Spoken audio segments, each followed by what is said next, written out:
He just wanted a peaceful trip. But an arrogant flight attendant shocked him by pouring a can of Coke directly onto his face, having no idea who he truly was. What happens next will leave you speechless.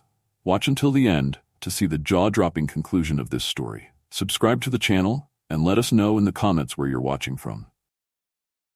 JFK Airport was buzzing with activity that afternoon. At Gate 23, passengers waited to board Atlantic Sky's Flight 1120 to Chicago. Among the first-class passengers was Marcus Graham, a man in his early 40s with a calm and unassuming demeanor.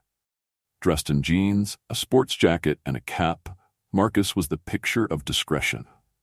No one at the gate would have guessed he was the owner of Atlantic Sky, one of the country's fastest-growing airlines. Marcus enjoyed observing his flight's in-flight service without identifying himself.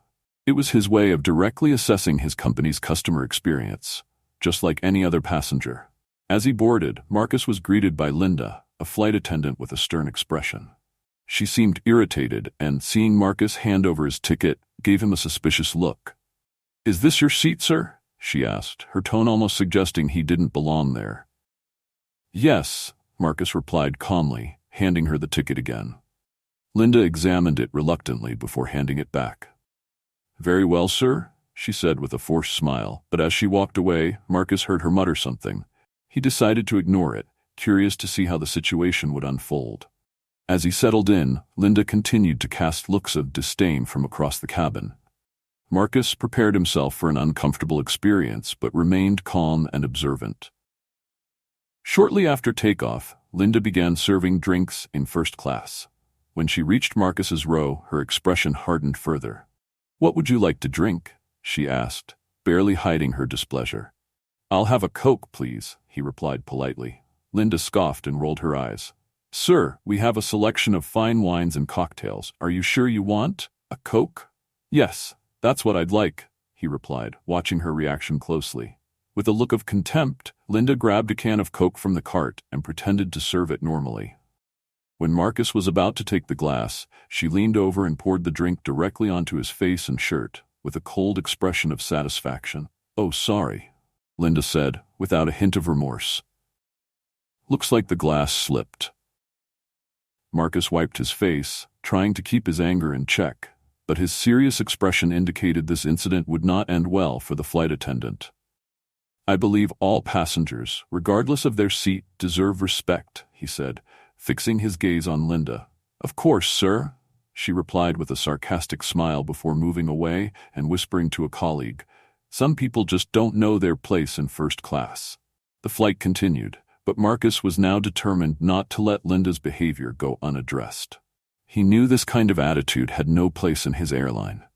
As the plane began its descent into Chicago, Marcus called over the chief flight attendant, Richard, and requested a meeting with the crew after landing. Richard, unaware of who Marcus was, assumed it was just a regular complaint, but promised to arrange the conversation. Seeing this interaction, Linda chuckled quietly, thinking Marcus was simply trying to cause trouble. After landing, the passengers began disembarking, but Marcus remained seated. Linda approached with an impatient look, eager to get him off the plane. "Sir, the flight's over. You may proceed to disembark," she said. "Actually, I have a meeting here," Marcus replied. "I need to speak with the crew." Linda shrugged and walked away, still oblivious to who he was. Richard and the flight attendants gathered near the cabin, waiting to hear what Marcus had to say. Rising from his seat, Marcus walked over to the group and pulled a card from his pocket. He handed it to Richard, who immediately paled upon reading the name, Marcus Graham, president of Atlantic Sky. Linda, watching from a distance, stepped back in disbelief. "How did you?" she whispered, her face showing shock. "I'm the owner of this airline," Marcus said firmly, looking at the entire crew, "and I'm here to evaluate our onboard service. Unfortunately, what I witnessed today was completely unacceptable." Linda began to stammer, scrambling for an excuse. I didn't know who you were. That's irrelevant," Marcus interrupted.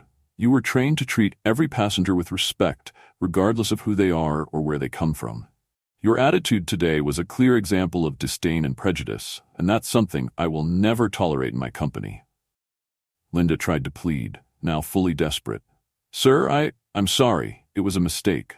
I didn't think. Marcus looked at her coldly. A mistake? Was it a mistake when you poured Coke on my face? Or when you made disrespectful comments about me to your colleagues? Linda couldn't respond, her face red with shame. I hope this serves as a lesson for you, Linda, he continued. Because as of today, you are no longer part of Atlantic Sky.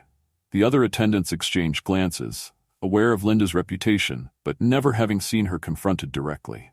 Richard, the chief flight attendant, nodded, respecting Marcus's decision. Linda, defeated, left quietly, fully aware that her impulsive and prejudiced behavior had cost her the job. After Linda's departure, Marcus addressed the remaining crew. You represent this company and are responsible for making every passenger feel welcome. Prejudice and disrespect have no place here. Richard and the other attendants nodded, visibly impacted by the experience and by Marcus's commitment to uphold the company's values. Remember, Marcus continued, respect and excellence are the foundations of Atlantic Sky, and that principle applies to every person on board.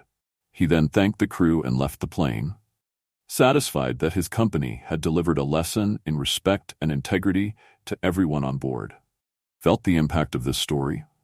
If you believe everyone deserves respect, subscribe and become part of a space that celebrates dignity and resilience. Join us in giving voice to stories that truly matter.